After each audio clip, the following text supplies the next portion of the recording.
اب یہاں سے تیسری دلیل اللہ تعالیٰ بیان فرما رہے ہیں توحید کی، برہان نعمت. یہ ہے برہان نعمت، یعنی نعمت کے ذریعے سے انسانوں کو اللہ تعالیٰ نے جو نعمتیں عطا فرمائی، ان نعمتوں کے ذریعے سے اللہ رب العزت اپنی توحید کو اور اپنے ایک ہونے کو ثابت فرما رہے ہیں.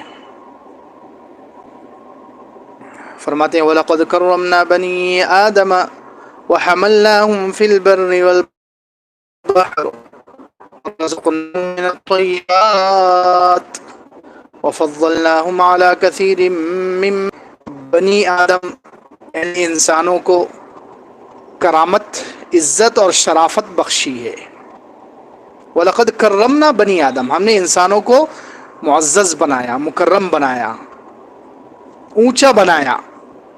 وَحَمَلْنَاهُمْ فِي الْبَرِّ وَالْبَحْرِ، اور ہم نے انہیں سوار کرایا خشکی میں اور سمندر میں. اللہ تعالیٰ نے انسانوں کو سواری دی اور ہم نے ان کو پاکیزہ چیزوں میں سے رزق عطا فرمایا، اور ہم نے ان کو انسانوں کو اپنی پیدا کی ہوئی بہت سی مخلوقات پر فضیلت عطا فرمائی. سب سے پہلے وَلَقَدْ كَرَّمْنَا بنی آدم، ہم نے انسانوں کو معزز بنایا، انسانوں کو شرافت کے لحاظ. کچھ مفسرین کہتے ہیں کہ اللہ تعالیٰ نے عقل سے سوچتا ہے، انسان غور و فکر کرتا ہے، سوچتا ہے، اور پہلے شروع میں انسان دی ہے، اس عقل کو ذریعہ بنا کر، وسیلہ بنا کر انہوں نے پھر کھیتی باڑی شروع کی، نئی نئی چیزیں اگانا شروع کی، پھر اس کو کھانے لگے، اس کو استعمال کرنے لگے. پھر آگے چل کر اسی طریقے سے سواری میں پہلے پیدل چلتے تھے، بعد میں اللہ تعالیٰ نے عقل کے ذریعے سے انسان کو سمجھ دی تو اس نے جانوروں کو اپنے قابو میں کیا اور جانوروں پر سواریاں ہونے لگی. اور آج کیا حال ہے؟ اسی عقل کو استعمال کر کے، عقل کے ذریعے غور و فکر کر کے انسان نے کیسی گاڑیاں، 2 ویلر 4 ویلر اور ہوائی جہاز، ہواؤں میں اڑنے والے اور زمین پر چلنے والی کیسی ایک سے ایک نئی قسم کی سواریاں بنا لی ہے. یہ سب کاہے کے ذریعے ہے؟ عقل. جانوروں کو عقل نہیں ہے، سمجھ، شعور کہتے ہیں عقل کا بہت تھوڑا سا حصہ، شعور ہلکی تھوڑی بہت سمجھ اپنے نفع اور نقصان کو سمجھنے کی. جانور کو اتنی سمجھ ہے کہ کیا کھانا ہے، بھینس برابر وہی کھائے گی جو اس کو کھانا ہے، اس کی غذا. پھر اس کو اپنا نفع نقصان سمجھ میں آتا ہے. اسی طرح جتنے جانور ہیں، آپ ان کو کھانے کی چیز دو تو وہ قریب آ جائیں گے، اور ڈنڈا بتاؤ تو بھاگ جائیں گے. ان کو عقل نہیں ہے، ان کو شعور ہے، تھوڑی سی سمجھ. اور انسان کو اللہ تعالیٰ نے عقل عطا فرمائی. کیا عطا فرمائی؟ عقل. تو عقل غور کرتا ہے، اور غور کر کر کے انسان جو ہے ترقی کرتا ہے، آگے بڑھتا ہے. تو عقل کا سب سے پہلا فائدہ، عقل کے بارے میں سب سے پہلی بات تو یہ ہے کہ عقل غور و فکر کا آلہ، غور و فکر کا ذریعہ ہے. دوسری بات، عقل کی اسلام میں کیا اہمیت ہے؟ ہمارا جو دین ہے اسلام، اس میں اہمیت ہے. اس کا اندازہ اس بات سے لگائیں کہ جتنے شریعت کے احکام ہیں وہ سب عقل مند فرض ہے. کس پر؟ عاقل اور بالغ پر. روزہ فرض ہے کس پر؟ عاقل اور بالغ، یعنی عقل مند. اس پر اندازہ لگائیں عقل کی کتنی اہمیت ہے. اور جو بیچارہ جس کے پاس عقل نہیں ہے تو شریعت نے اس کو معاف رکھا ہے. اللہ کے رسول صلی اللہ علیہ وسلم کی حدیث ہے نا، رفع القلم عن ثلاث، 3 لوگوں سے قلم اٹھا لیا گیا. کتنے لوگوں سے؟ یعنی ان کا کچھ لکھا نہیں جائے گا، معاف ہے.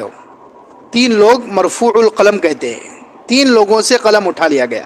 ایک تو سونے والا، جب تک کہ وہ نیند سے جاگ نہ جائے، جب تک کہ وہ نیند سے، ہاں یعنی جب تک نیند میں ہے اس کو سب چیزیں معاف ہیں. نیند میں کفریہ کلمہ اگر کوئی بول دے، نعوذ باللہ، نیند میں اگر کفریہ کلمہ بول دے، نیند میں بیوی کو طلاق دے دے، نیند میں ماں باپ کو گالی دے دے، سب معاف ہے. یہ فرمایا کہ رفع القلم عن ثلاث، 3 لوگوں سے قلم اٹھا لیا گیا ہے. 3 لوگوں معاف ہے. جب ایک تو سونے والا، جب تک کہ وہ جاگ نہ جائے، جب تک کہ اس کی نیند پوری نہ ہو جائے، نیند سے اٹھ نہ جائے. دوسرے پاگل، تو دوسری بات سمجھ میں آ گئی عقل کی کتنی اہمیت ہے اسلام میں، کہ جتنے احکامات ہیں سب عقل مندوں کے لیے ہیں. شریعت کے جتنے احکامات ہیں سب کس کے لیے ہیں؟ عقل مندوں کے. عقل مندوں پر ہی فرض ہے، جس کے پاس عقل نہیں ہے اس پر کچھ. تو اللہ تعالیٰ نے انسان کو فضیلت دی ہے عقل کے ذریعے سے. تو عقل کی اسلام میں اتنی اہمیت ہے. پھر عقل کے فائدے کتنے ہیں؟ کہ عقل کا سب سے پہلا فائدہ یہ ہے کہ عقل سے انسان اللہ کو پہچان سکتا ہے. یہ سب سے بڑا فائدہ ہے، معرفت اللہ. اللہ کی پہچان انسان کو حاصل ہوتی ہے کیسے؟ عقل سے. اسی لیے اللہ تعالیٰ نے قرآن میں کہا نا کہ غور کرو، ان فی خلق السماوات والارض واختلاف اللیل والنہار لآیات لأولی الالباب، کہ آسمان اور زمین کی پیدائش میں، آسمان اور زمین کے پیدا ہونے میں، اختلاف اللیل والنہار اور دن رات. اور دوسرا فائدہ عقل کے ذریعے سے انسان علم حاصل کرتا ہے اور علم میں آگے بڑھتا ہے. نئے نئے علوم حاصل کرتا ہے عقل کے ذریعے سے. اب کتنے نئے نئے علم نکل گئے دنیا میں، سائنس اور پتہ نہیں کیا کیا علوم، کیسی کیسی انسانوں نے کتابیں بنا لی، دینی بھی دنیاوی بھی. یہ سب کائے کے ذریعے ہے؟ عقل کے ذریعے. عقل سے انسان علم حاصل کرے گا، اور علم حاصل کر کے علم کی نئی نئی راستے اس پر کھلیں گے. عقل جب وہ سوچے گا تو عقل کے ذریعے سے انسان علم حاصل کرتا ہے، علم اپنے دماغ میں جمع کرتا ہے، اور علم کے نئے نئے راستے اور نئے نئے شاہراہیں عقل کے ذریعے سے کھلتی ہیں. یہ دوسرا فائدہ ہے عقل کا. اور عقل کا تیسرا فائدہ کیا ہے؟ کہ عقل کے ذریعے سے انسان اچھائی اور برائی میں فرق کرتا ہے. خیر اور شر، اچھائی اور برائی میں فرق کائے کے ذریعے سے کرتا ہے؟ بولو، عقل سے. اگر عقل خیر اور شر فرق نہیں آئے گا. جیسے بچہ ہے، بچہ جو ہے کبھی انگارے کو پھول بھی سمجھ سکتا ہے، چمکتی ہوئی چیز کو عقل نہیں ہے تو وہ اس انگارے کو کیا چمکتی ہوئی چیز، کھیلنے کا کھلونا سمجھ کر پکڑ لے گا، ہاتھ جل جائے گا اس کو. انسان کی چیز پہلی وجہ مفسرین لکھتے ہیں کہ عقل کی وجہ سے. کئی کی وجہ سے انسانوں کو سب سے اللہ تعالیٰ نے جو اونچا مقام عطا فرمایا عقل کے ذریعے سے. عقل سے پھر کتنے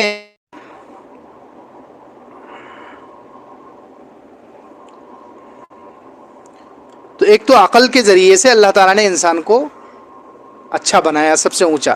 دوسرے شکل کے ذریعے. کیا کے ذریعے؟ شکل، انسان کی شکل، انسان کا چہرہ، انسان کا جسم.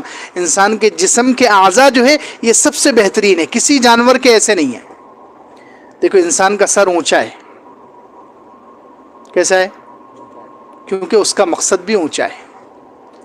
باقی جانور آڑے ہیں. کیسے ہیں؟ جتنے جانور آپ دیکھیں گے وہ یا تو آڑے ہیں یا بالکل لیٹے ہوئے ہیں. جیسے سانپ ہے، سانپ زمین پر پورا لیٹ کے چلتا ہے نا، رینگتا ہے جس کو کہیں گے. اور باقی جانور جتنے ہیں چار پیروں والے وہ سب آڑے ہیں. ان کا منہ جو ہے اونچا نہیں ہے، ان کا سر جو ہے زمین کے قریب، پیروں کے قریب ہے. لیکن انسان کا سر اللہ تعالیٰ نے اونچا رکھا ہے. سبحان اللہ. تو انسان کو جو معزز اور مکرم بنایا اس کی دوسری وجہ کہ اللہ تعالیٰ نے انسان کو جسم اتنا خوبصورت دیا، اس کی شکل و صورت اتنی اچھی بنائی، جسم کے اعضاء اتنے مناسب. انسانوں میں کوئی کتنا بھی جو ہے بدصورت انسان ہو، کالا کلوٹا ہو، لیکن وہ دوسری مخلوقات میں دوسری مخلوقات کے اعتبار سے دیکھا جائے تو سب سے اچھا ہے. دوسری مخلوقات کے اعتبار سے دیکھا جائے تو سب سے اچھا ہے وہ انسان. تو اللہ تعالیٰ نے انسان کو دوسرے جو فضیلت بخشی ہے، اونچا بنایا ہے، وہ اس کی شکل اور اس کے جسمانی اعضاء کے تناسب. جسمانی اعضاء اتنے بہترین بنائے ہیں، اتنا خوبصورت. وہ ایک وزیر گزرا ہے، موسیٰ بن عیسیٰ ہاشمی تھے ایک، یہ مسلمانوں میں خلیفہ گزرے ہیں. ابو جعفر منصور عباسی خلیفہ تھے. ان کے دربار کے یہ بہت مشہور آدمی تھے، موسیٰ ابن عیسیٰ ہاشمی. تو ان کی بیوی بہت خوبصورت تھی، ان کو بیوی سے بہت محبت تھی. تو ایک مرتبہ جو ہے بیوی کے پاس بیٹھے ہوئے جوش میں آ کر انہوں نے چاند کو بھی دیکھ رہے، بیوی کو بھی دیکھ رہے، تو دیکھتے دیکھتے اچانک جوش میں آئے اور کیا بول دیے؟ انتی طالق ثلاثا ان لم تکونی احسن من القمر. تجھے 3 طلاق ہے اگر تو چاند سے زیادہ خوبصورت نہ نکلی. بیوی کی خوبصورتی پر اتنے انہوں جوش میں آ گئے کہ جوش میں آ کر کیا بول دیے کہ اگر تو چاند سے خوبصورت نہ نکلی تو تجھے 3 طلاق. اب اس زمانے میں یہ غیر مقلدین کا فتنہ تو تھا نہیں کہ 3 بولے تو ایک ہی ہوتی. یہ 3 لوگ نہیں تھے اس زمانے میں. عورتوں کو بھی معلوم تھا کہ جس نے 3 ایک لفظ میں بول دیا تو طلاق کتنی پڑے گی؟ 3 پڑ جائے گی، پوری 3 ہو جائے گی. تو وہ بیوی جو ہے فوراً اٹھ کر پردے میں چلی گئی کہ اب تو میرے کو طلاق ہو گئی. ظاہر سی بات ہے، چاند تو بہت خوبصورت ہے، میں چاند سے زیادہ اچھی نہیں ہوں. اب وہ وزیر یا وہ بادشاہ کے جو قریبی تھے مصاحب، وہ بہت پریشان ہو گئے. موسیٰ ابن عیسیٰ ہاشمی، وہ بادشاہ کے پاس چلے گئے. بادشاہ کے سامنے پورا مسئلہ رکھا کہ ایسا ایسا ہو گیا، میں نے جوش میں آ کر بول دیا کہ اگر تو چاند سے خوبصورت نہیں ہے تو دیکھو 3 طلاق، تو اب کیا کروں؟ تو بادشاہ نے پورے بڑے بڑے علماء کو بلا دیا کہ بتاؤ مسئلہ، طلاق ہوئی کہ نہیں ہوئی؟ سب نے بولے طلاق ہو گئی، طلاق ہو گئی، انسان چاند سے خوبصورت نہیں ہو سکتا. لیکن امام ابو حنیفہ رحمۃ اللہ علیہ جو ہمارے امام ہیں، ان کے ایک شاگرد بھی تھے، وہ مجلس میں وہ خاموش بیٹھے ہوئے تھے. تو بادشاہ نے پوچھا کہ آپ خاموش کیوں بیٹھے، آپ بھی کچھ فرمائیے. تو فقیہ تھے نا، وہ فقیہ جو ہے جو دین کی پوری سمجھ رکھنے والا عالم ہو، تو وہ جو ہے زیادہ بولتا نہیں ہے، بے وجہ نہیں بولتا ہے، سوچ سمجھ کے فتویٰ دیتا ہے. وہ سوچ رہے تھے. تو جب بادشاہ نے ان سے پوچھا کہ آپ بتائیے طلاق ہوئی کہ نہیں ہوئی، تو انہوں نے کہا کہ بالکل طلاق نہیں ہوئی، دونوں میاں بیوی ایک ساتھ رہ سکتے ہیں. تو سب شوق ہو گئے، پریشان ہو گئے کہ یہ کیا فتویٰ دے دیے، انسان کیسے چاند سے خوبصورت ہے؟ تو انہوں نے کہا میں نے تو قرآن سے فتویٰ دیا ہے. کیسے فتویٰ دیا ہے؟ قرآن سے فتویٰ دیا ہے. قرآن میں کہاں ہے؟ تو بولے اللہ تعالیٰ نے فرمایا لقد خلقنا الانسان فی احسن تقویم، سورہ والتین میں، کہ ہم نے انسان کو سب سے بہترین سانچے میں بنایا ہے تمام مخلوقات میں. تو مخلوق میں چاند بھی ایک مخلوق ہے، مخلوق میں چاند بھی ایک مخلوق ہے. تو اللہ تعالیٰ تو کہہ رہے ہیں کہ چاند اور پوری مخلوقات سے بہترین سانچے میں اور بہترین نمونے میں ہم نے انسان کو بنایا ہے. تو اللہ تعالیٰ کہہ رہے ہیں کہ چاند سے خوبصورت کون ہے؟ انسان ہے، لہٰذا بیوی کو طلاق نہیں ہوئی. تو بات چل رہی ہے کہ انسان اتنا معزز مکرم ہے اس کی خوبصورتی کی وجہ سے، جسمانی اعضاء کے اچھا ہونے کی وجہ سے. اور واقعتاً کچھ لوگ ایسے ہوتے ہیں، کسی کی آنکھیں، کسی کی دانت، اور خاص طور سے کچھ عورتیں ایسی گزری ہیں. عبداللہ ابن زبیر رضی اللہ عنہ جو مشہور صحابی تھے، عبداللہ ابن زبیر حضرت اسما کے بیٹے ہیں، یہ حضرت ابوبکر کے نواسے، حضرت ابوبکر کے نواسے تھے عبداللہ ابن زبیر رضی اللہ عنہ. اور ادھر سے حضور صلی اللہ علیہ وسلم کے بھتیجے ہیں، سمجھو حضور صلی اللہ علیہ وسلم کے پھوپھیرے بھائی کے بیٹے. ان کی بیوی بہت خوبصورت تھی. ان کی بیوی کے دانت بہت خوبصورت تھے اور چہرہ بھی بہت خوبصورت تھا، لیکن دانت سب سے زیادہ مشہور تھے. تو اس زمانے میں بادشاہ تھا مسلمانوں کا عبد الملک ابن مروان، اس کو معلوم ہوا تو اس کی عبداللہ ابن زبیر سے لڑائی ہوئی. مکہ مکرمہ پہ اس نے حملہ کیا، عبداللہ ابن زبیر رضی اللہ عنہ کو شہید کر دیا اس نے. عبداللہ ابن زبیر جو صحابی تھے ان کو شہید کر دیا اس نے، بادشاہ نے. اور بعد میں بیوی کے پاس پیغام بھیجا کہ چلو میں بادشاہ ہوں، اب تم مجھ سے شادی کر لو، میں نے سنا ہے تمہارے دانت بہت خوبصورت ہے. تو وہ عورت دیکھو، دانت اس کے بہت خوبصورت تھے لیکن وہ شوہر کی کتنی وفادار تھی، سبحان اللہ. تو انہوں نے کیا کیا، انہوں نے اپنے پورے دانت اپنے ہاتھ سے توڑ دیے. شوہر سے وفاداری میں دیکھو شوہر سے کتنی محبت ہے اس عورت کو. اس عورت نے اپنے دانت پورے اپنے ہاتھ سے توڑ دیے، اور دانت جو ہے وہ بادشاہ کا جو قاصد تھا اس کے سامنے پیش کر دیے کہ دیکھو میرے دانت ہی نہیں رہے. بادشاہ نے چھوڑ دیا. ایسی حضرت عثمان کی بیوی حضرت نائلہ رضی اللہ عنہ، ان کی بھی بہت دانت اور چہرہ بہت خوبصورت تھا. پہلے عیسائی تھی وہ، بعد میں مسلمان ہو گئی. تو جب حضرت عثمان رضی اللہ عنہ کو لوگوں نے شہید کر دیا تو حضرت عثمان رضی اللہ عنہ کی بیوی نے بھی، حضرت نائلہ نے بھی اپنے پورے دانت توڑ دیے اپنے ہاتھ سے کہ نہیں اب میں اس شوہر کے حضرت عثمان کے بعد نکاح کرنا چاہتی ہوں، میرے دانت اچھے ہیں، چہرہ اچھا ہے، تو رشتے کا پیغام بھیجیں گے، اس لیے میں اپنے اس شوہر کے بعد کسی سے شادی کرنا نہیں چاہتی. حضرت عثمان جیسا جنتی آدمی جس کو حضور صلی اللہ علیہ وسلم نے جنتی کہہ دیا اور جو شہید بھی ہو گئے اور اتنے بڑے صحابی بھی ہے، کتنا اونچا مقام ان کا، تو بولے ان کے بعد میں کسی سے شادی کرنا نہیں چاہتی. اس لیے انہوں نے اپنے پورے، بعد میں حضرت امیر معاویہ رضی اللہ عنہ نے نکاح کا پیغام بھیجا تو انہوں نے بھی کہا دیکھو میرے دانتی میں نے اپنے ہاتھ سے توڑ دیے تاکہ میں ان کے بعد کسی سے نکاح نہ کروں. تو بات چل رہی ہے کہ اللہ تعالیٰ نے انسان کو بہت خوبصورت بنایا ہے، انسان کو سب سے زیادہ خوبصورت بنایا. تو انسان کے جسم کی وجہ سے بھی اللہ تعالیٰ نے یہاں پر انسانوں کی تعریف فرمائی ہے. دوسری وجہ وَلَقَدْ كَرَّمْنَا بَنِي آدم، ہم نے انسانوں کو مکرم بنایا، معزز بنایا، اونچا بنایا. ایک تو عقل کی وجہ سے، دوسرے شکل کی وجہ سے، اور تیسرے بعض مفسرین کہتے ہیں انسانوں کو اللہ تعالیٰ نے بولنے کی طاقت دی. سبحان اللہ. بولنے کی طاقت. انسان بولتا ہے، اچھائی برائی بیان کرتا ہے، درد ہے تو وہ بیان کر سکتا ہے. تو یہ بولنے کی طاقت یہ اللہ تعالیٰ نے کسی مخلوق کو، وہ تھوڑا بہت جو ان کی زبان ہے بس، لیکن انسان کو اللہ تعالیٰ نے ایسی بولنے کی طاقت دی ہے جو کسی مخلوق میں نہیں ہے. انسان بیان کرتا ہے، لمبے لمبے لیکچر دے سکتا ہے، کسی بھی چیز کو سمجھا سکتا ہے. تو اس کی بولنے کی طاقت، بولنے کی طاقت کی وجہ سے اللہ تعالیٰ نے انسانوں کو سب سمجھا. دوسرے جانور بول نہیں سکتے، جیسے انسان کا وہ بات نہیں کر سکتے.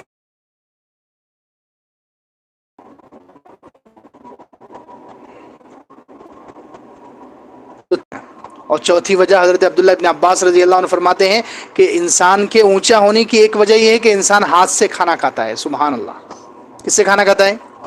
باقی جتنے جانور ہیں وہ سب کیسے کھاتے ہیں؟ منہ سے. کیسے کھاتے ہیں؟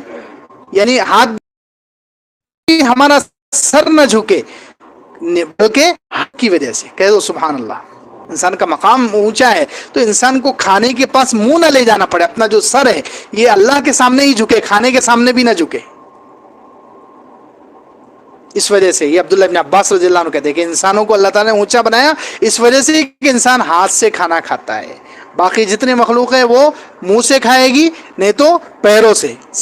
کتے کو دیکھو ہڈی کھاتا ہے تو سامنے کے دو پیروں میں ہڈی اٹکائے گا اور منہ سے توڑے گا، لیکن انسان پیر کو استعمال نہیں کرتا، ڈائریکٹ منہ کو استعمال نہیں کرتا، ہاتھ کو استعمال کرتا. یہ بھی انسان کے لیے عزت کی چیز ہے. اسی لیے جو چمچوں سے کھاتے ہیں ان کو اٹھنا چاہیے چمچوں سے، اپنی شرافت برقرار کھانا. چمچ سے کھانا جائز ہے لیکن اچھا نہیں ہے. خلیفہ ہارون رشید جو گزرے ہیں، بہت بڑے خلیفہ تھے. ان کے زمانے میں امام ابو یوسف رحمۃ اللہ علیہ قاضی تھے. امام ابو حنیفہ کے جو شاگرد تھے امام ابو یوسف. تو ایک مرتبہ خلیفہ ہارون رشید بیٹھے ہوئے تھے، انہوں نے کھانا منگایا اور چمچے بھی آ گئے. چمچے بھی منگائے انہوں نے، کوئی چیز ایسی تھی جس کو چمچے سے کھانا تھا. تو ان کے سامنے امام ابو یوسف رحمۃ اللہ علیہ نے یہی روایت پیش کی کہ دیکھو تمہارے جو دادا ہیں حضرت عباس، عبداللہ ابن عباس رضی اللہ عنہ، انہوں نے اس آیت کی تفسیر میں یہ فرمایا ہے کہ اللہ تعالیٰ نے انسانوں کو اونچا اس لیے بنایا کہ انسان ہاتھ سے کھاتا ہے. کیسے کھاتا ہے؟ بادشاہ نے جیسے ہی سنا تو انہوں نے سارے چمچے واپس کہ سب ہاتھ سے کھاؤ. اور ہاتھ سے ہی کھانے میں اللہ تعالیٰ نے انسان کو بہت ساری چیزیں ہیں. ہاتھ سے کھانے میں، ہاتھ سے کھانے میں کھانا بھی ہضم ہوتا ہے. اس کے اندر سے بہت ساری چیزیں جب انسان اپنی انگلیوں سے کھانا کھاتا ہے. آج کے زمانے میں سائنس یہ اس نتیجے پر پہنچی ہے، سائنسدانوں نے آج کے زمانے میں غور کیا تو وہ اس نتیجے پر پہنچے کہ چمچے سے کھانے کے بجائے ہاتھ سے کھانا بہتر ہے. کیونکہ ہاتھ سے کھاتے وقت ایک چیز ایسی ہے نوالے کے ساتھ جو اندر جاتی ہے جس کی وجہ سے کھانا آسانی سے ہضم ہو جاتا ہے. سبحان اللہ. دیکھو شریعت نے کتنی پیاری پیاری چیزیں اور پیاری پیاری سنتیں اور کیسے طریقے اللہ تعالیٰ نے ہمیں بتا دیے جو ہمارے جسم کے لیے بھی فائدہ مند ہے. کاش کہ ہم عمل کرنے والے بن جائیں. آمین. تو خیر، انسان کو جو معزز اور مکرم بنایا ہے اس کی ایک وجہ یہ ہے کہ انسان کو اللہ تعالیٰ نے ہاتھ سے کھانے والا بنایا. انسان ہاتھ سے کھاتا ہے اور دوسری مخلوقات منہ سے اور پیر سے کھاتی ہے. اور ایک وجہ انسان کے اونچا ہونے کی یہ ہے کہ اللہ تعالیٰ نے انسان کے لیے تمام مخلوق کو تابع کر مسخر کر دیا. زمین، آسمان، ہوا، فضا، سمندر، یہ ساری چیزیں انسان کے لیے کیا ہے؟ تابع ہیں. سب چیزیں انسان کے تابع. تابع ہونے کا کیا مطلب ہے؟ کہ انسان جیسے چاہے ان کو استعمال کر لیتا ہے. یہ چیزیں منع نہیں کرتی.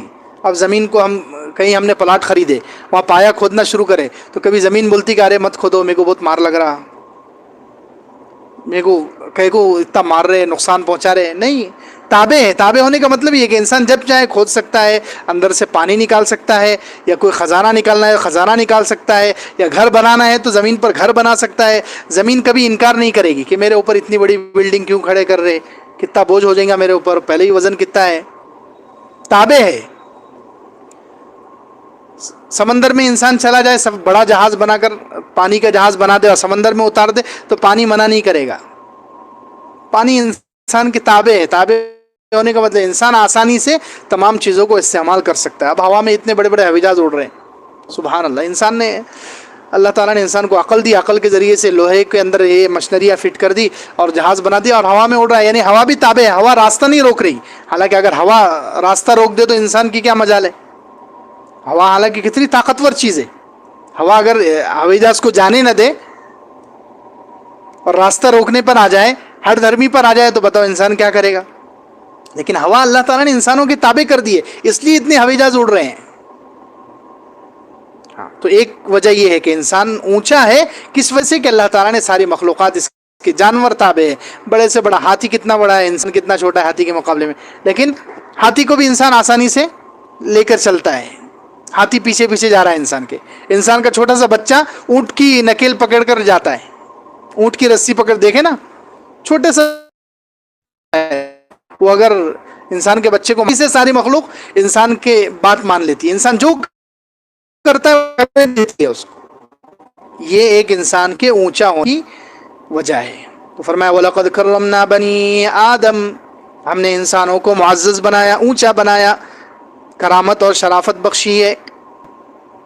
آگے فرمایا وَحَمَلْنَاهُمْ فِي الْبَرِّ وَالْبَحْرِ, ہم نے انسانوں کو سوار کرایا خشکی میں اور تری میں. انسانوں کو ہی اللہ تعالیٰ نے یہ فضیلت دی ہے. سبحان اللہ, اللہ تعالیٰ کتنے مہربان ہیں. ہم کمزوروں پر اللہ تعالیٰ کی کتنی عنایت ہے. پہلے زمانے میں سواری کے لیے اونٹ گھوڑے استعمال ہوتے تھے, اور آج کے زمانے میں تو کیسی کیسی سواریاں نکل گئی. ورنہ باقی کوئی جانور ایسا نہیں ہے جو دوسرے کے اوپر سوار ہوتا ہو. اللہ تعالیٰ نے یہ سہولت ہمیں دی ہے. باقی جتنے جانور ہیں سب پیدل ہیں. سب کیسے ہیں, یعنی خود چلیں گے, جہاں تک جانا ہے خود چل کر جانا ہے ان کو. ان کے واسطے کوئی سواری نہیں ہے, ان کے واسطے کوئی گاڑی نہیں ہے, ان کے واسطے کوئی ٹرین اور پلین نہیں ہے, ان کے واسطے کوئی دوسرا جانور آ کے کھڑے نہیں ہوتا. انسانوں کے واسطے گھوڑے تھے اور اونٹ تھے, اور اس زمانے میں گدھے اور خچر اور کتنی سواریاں. اور آج کے زمانے میں جتنی موٹر سائیکلیں اور 4 ویلر اور ہوائی جہاز اور ٹرینیں, سب چیزیں, یہ سب اللہ تعالیٰ نے انسان کے لیے بنائی ہے. وَحَمَلْنَاهُمْ فِي الْبَرِّ وَالْبَحْرِ, انسانوں کی فضیلت ہے یہ کہ ہم نے ان کو سواری دی, خشکی میں بھی یعنی زمین پر بھی, اور سمندر میں بھی. سمندر میں جہاز, کشتیاں, جانور کے لیے یہ عزت نہیں ہے, ان کو پیدل ہی چلنا ہے. انسان ہی اپنے ساتھ کسی جانور کو لے لے, جیسے انگریز کتوں کو بٹھاتے ہیں گاڑی میں, ہوائی جہاز میں بھی چڑھا دیتے کتوں کو, تو وہ الگ بات ہے. وہ انسان کی وجہ سے آ رہے ہیں, وہ خود سے انہوں نے کوئی ہوائی جہاز نہیں بنایا, اور ان کے لیے کوئی ہوائی جہاز خود سے ان کا کوئی ٹکٹ بک نہیں کرتا. وہ انسان کے تابع ہونے کی وجہ سے کبھی کبھی تھوڑی سی سہولت حاصل کر لیتے ہیں, فیسلٹی. اور پاکیزہ چیزوں میں سے کھانے پائے غذا ہے, بس انسان بچا کر چھوڑ دیتے ہیں. سب سے اچھے کھانے انسان کی خصوصیت ہے. انسان ایک سنگل چیزیں کبھی نہیں کھاتا, ڈبل ڈبل ہے نہیں. سالن کے ساتھ روٹی بھی, اور روٹی کے ساتھ اتنی بعض مرتبہ تو 10 20 چیزیں رمضان میں ہم ایک دسترخوان پہ کھا لیتے ہیں. یہ کسی جانور کو نصیب ہوتا ہے؟ جانور جو شیر بھی ہے وہ ایک ہی کھائے گا, وہ گوشت کھائے گا, کچا گوشت کھائے گا, اس کو کبھی گلانے کی توفیق نہیں ہوگی. وہ نہیں سوچے گا یار تھوڑا گلا کے کھا لوں, یا مرچ مسالہ ڈال لوں اس کے اندر, تھوڑا سا چٹپٹا بنا لوں. شیر کو اتنی عقل نہیں ہے. انسان کو ہے کہ انسان گوشت کو گلائے گا, اس کے اندر طرح طرح کے مسالے ڈالے گا, اور وہ سبزیاں ڈالے گا, اور بریانی, اور پھر پتہ نہیں کیسی کیسی چیزیں انسانوں نے نکال لی ہے. یہ سب وَرَزَقْنَاهُم مِّنَ الطَّيِّبَاتِ, اللہ کا فضل ہے. انسان کے علاوہ کسی کو اتنی سہولت نہیں ہے, اتنی اچھی اچھی غذائیں کسی کو نہیں ملی ہے جو انسان کو ملی ہے. یہ فرمان ہے وَرَزَقْنَاهُم مِّنَ الطَّيِّبَاتِ, ہم نے ان کو پاکیزہ چیزوں میں سے رزق عطا فرمایا. پاکیزہ چیزیں یعنی مفرد انسان سنگل بھی کھا لیتا ہے, کبھی کبھی سیب کھا لیا, کچھ کھا لیا, لیکن اکثر ڈبل مرکب چیزیں بنا کر تیار کر کے نئی ڈشیں ٹرائی کرتا ہے, اور پھر نئی ڈشیں وجود میں آتی جاتی ہیں. کیسے کھانے نکل گئے, یہ چیز کو اس چیز میں ملا, اس مسالے کو اس میں ملا, گوشت کو اس میں ملا, چاول کو اس میں ملا, اور پھر نئی ڈشیں تیار ہیں. باقی کسی جانور کو یہ سہولت حاصل نہیں ہے. باقی کوئی جانور ایسا نہیں ہے جو اتنے چٹپٹی غذائیں اور اتنی مزیدار غذائیں اور ایسی بہت ساری چیزوں کو ملا کر کھاتا ہو کوئی بھی نہیں ہے، انسان ہی ہے. وَرَزَقْنَاهُم مِّنَ الطَّيِّبَاتِ، یہ اللہ تعالیٰ کی طرف سے انعام ہے. ہم نے ان کو اپنی بہت ساری مخلوقات، اللہ تعالیٰ کی جتنی مخلوقات ہیں ان میں خود جو ہے اونچی ہے ایک تو، اور دوسرے انسان ہیں. فرشتے ہیں اور دوسرے نمبر پر انسان ہے. اب فرشتوں میں سے بھی سب ایسی جماعت ہے کہ یہ پورے فرشتوں سے، اور فرشتوں میں جو 4 ٹاپ لیول کے فرشتے ہیں، مشہور 4 فرشتے ہیں، تو ان فرشتوں سے، بلکہ فرشتوں میں جو 4 ہیں ان سے بھی افضل ہے ہمارے نبیوں کی جماعت. ہم فرشتے ہیں، شروع کے جو 4 جو فرشتے ہیں نبیوں کی جماعت جو انسانوں میں، وہ سارے انسانوں سے افضل ہیں نبیوں کو چھوڑ کر. پھر اس کے بعد جو عام فرشتے ہیں، وہ 4 فرشتوں کے بعد جو عام فرشتے ہیں وہ کم درجے کے ہیں صحابہ کرام اور بڑے بڑے اولیاء اور علماء کے مقابلے میں. اور باقی جتنے انسان ہیں یہ سب انسان چھوٹے ہیں عام فرشتوں کے مقابلے میں. یہ درجہ بندی ہے. نبیوں کی جماعت سب سے، علماء پھر صحابہ علماء اور جو نیک لوگ ہوتے وہ افضل عام فرشتوں کے مقابلے میں، پھر عام فرشتے عام انسانوں کے مقابلے میں. یہ کہہ رہے ہیں اتنے انسانوں کا پہلے ہی کتنی فضیلتیں آ گئی. اور بھی حضرت آدم علیہ السلام پیدا ہوئے تو اللہ تعالیٰ نے انسان کو مسجد ملائک بنا دیا. نساء فرشتوں کو حکم دے دیا کہ حضرت آدم علیہ السلام کو کیا کرو؟ سجدہ کرو. اب یہ کتنی بڑی فضیلت. آدم علیہ السلام کو فرشتوں کا مقابلہ ہو گیا. وعلم چیزیں، وہ چیزوں کے نام بتا دیے، فرشتوں کو نہیں معلوم تھا. پھر فرشتوں سے پوچھا انبئونی اسماء ان کنتم صادقین، کہ ان چیزوں کے نام بتاؤ. اب فرشتے تو کہنے لگے قالوا سبحانک لا علم لنا الا ما علمتنا، اے اللہ آپ کی ذات پاک ہے، ہمیں تو علم نہیں مگر اتنا ہی جتنا آپ نے دیا ہے. پھر اللہ تعالیٰ آدم علیہ السلام سے بولے آپ بتائیے ان سب کے نام. تو آدم علیہ السلام نے پھٹ پھٹ پورے چیزوں کے نام بتا دیے. تو یہ دوسری فضیلت، پہلے سجدہ بھی کروایا اور پھر اللہ تعالیٰ نے حضرت آدم علیہ السلام کو علم کے ذریعے سے. تو علم ایسی چیز ہے، اور علم الہی کون سا علم؟ یعنی اللہ والا جو آسمان سے جو اترتا ہے وحی کا علم، جیسے تورات انجیل زبور جو پہلے زمانے میں کتابیں تھی، اور اس زمانے میں جو علم وحی کا ہے، یہ علم کر لو مسلمان. یہ قرآن ایسی چیز ہے ان کو نصیب نہیں ہے، اس لیے وہ جہاں فرشتے اپنی زبان اپنا منہ بڑی چیز ہے، جنات کو بھی نہیں ملا ہے، جانوروں کو بھی نہیں ملا ہے، لوگوں میں صرف انسانوں کو ملا ہے. یہ فضیلت کی ایک بہت بڑی وجہ یہ علم بھی ہے. تو فرمایا وَفَضَّلْنَاهُمْ عَلَى كَثِيرٍ مِّمَّنْ خَلَقْنَا تَفْضِيلًا، ہم نے انسانوں کو فضیلت دی ہے اپنی شیاطین سے. تو آتا ہی ہے عام انسان ہے، لیکن انسانوں میں پھر وہ انسان عام فرشتے بھی اچھا. یہ 4 باتیں بیان ہوئی. یہ اپنی نعمتوں کا اللہ تعالیٰ نے شمار کرا کر، نعمتیں گنوا کر اللہ تعالیٰ نے اپنے ایک ہونے کو بیان کیا ہے کہ دیکھو اللہ تعالیٰ ایک، اللہ نے انسانوں کو اونچا بنایا تو یہ نعمت عطا فرمائی. وَحَمَلْنَاهُمْ فِي الْبَرِّ وَالْبَحْرِ، انسانوں خشکی اور رزق دی اور بہت ساری مخلوقات کو تم نے فضیلت دی. یہ اللہ کی 4 کتنی بڑی نعمتیں تمہارے اوپر ہوئی ہے، تو لہٰذا یہاں موجود ہے.